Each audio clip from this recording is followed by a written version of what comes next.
अस्सलामुअलैकुम, welcome to lecture number 46। और जनाब ये आप एक एडिटिंग नोट ऐप बनाएंगे। ये आपके लिए एक बिग चैलेंज है और मैं इसे रन करके दिखा देता हूँ। जैसे ही आपके पास ये ऐप रन होगी इस तरह की स्क्रीन आपके सामने आ जाएगी। आप इसे मज़ीद अच्छा बनाना चाहें तो बना सकते हैं, लेकिन बेसिक फंक्शनैलिटी यहाँ है। यहाँ लिखा हुआ होगा सैम्पल नोट्स और मतलब ऐप रन होगी तो एक सैम्पल नोट लिखा हुआ आ जाएगा। अगर आप चाहें तो इसे ब्लैंक भी रख सकते हैं। मैं इस पर क्लिक करता हूँ और जैसे ही हम किसी नोट पर क्लिक करेंगे फ़ौरन वो एडिट हो जाएगा। और यहाँ मतलब आप यहाँ से देख सकते हैं, हम एक नई एक्टिविटी में चले जाएंगे, वहाँ ये एडिट हो जाएगा। और मैं यहाँ लिख लेता हूँ माई न्यू नोट। बैक करता हूँ तो जिस नोट को मैंने एडिट किया था वो चेंज हो गया। अब यहाँ क्या लिखा हुआ आ गया, माई न्यू नोट। फिर अगर हम कोई नया नोट एंटर करना चाहते हैं तो ये प्लस का बटन है, हम इस पर क्लिक करेंगे।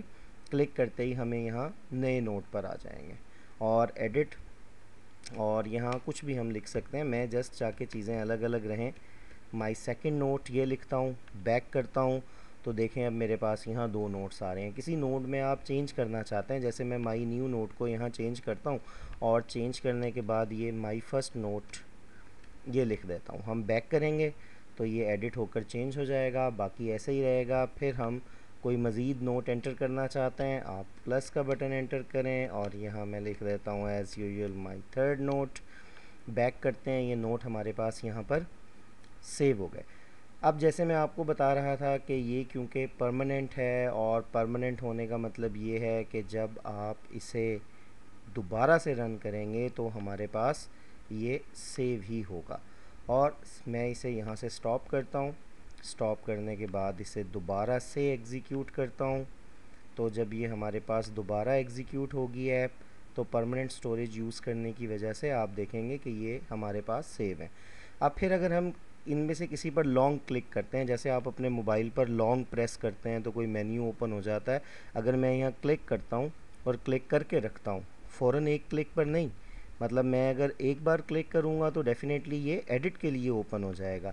मैं अगर इस पर लॉन्ग क्लिक करता हूँ तो ये डायलॉग बॉक्स ओपन होगा, आर यू वांट डिलीट। मैं नो करता हूँ तो डेफ़िनेटली डिलीट नहीं होगा। ये मैं इसे लॉन्ग प्रेस करता हूँ और यहाँ से डिलीट प्रेस करता हूँ तो ये नोट मेरे पास क्या हो जाएगा, डिलीट हो जाएगा। फिर मैं इस पर लॉन्ग प्रेस करता हूँ, ये नोट डिलीट हो जाएगा।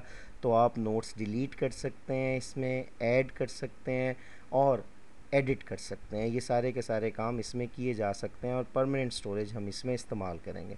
तो ये आप लोगों का एक बिग चैलेंज है और मैं उम्मीद करता हूँ कि आप लोग इसे ज़रूर बना सकेंगे। नेक्स्ट लेक्चर से हम इंशाल्लाह डेटाबेस स्टार्ट करेंगे।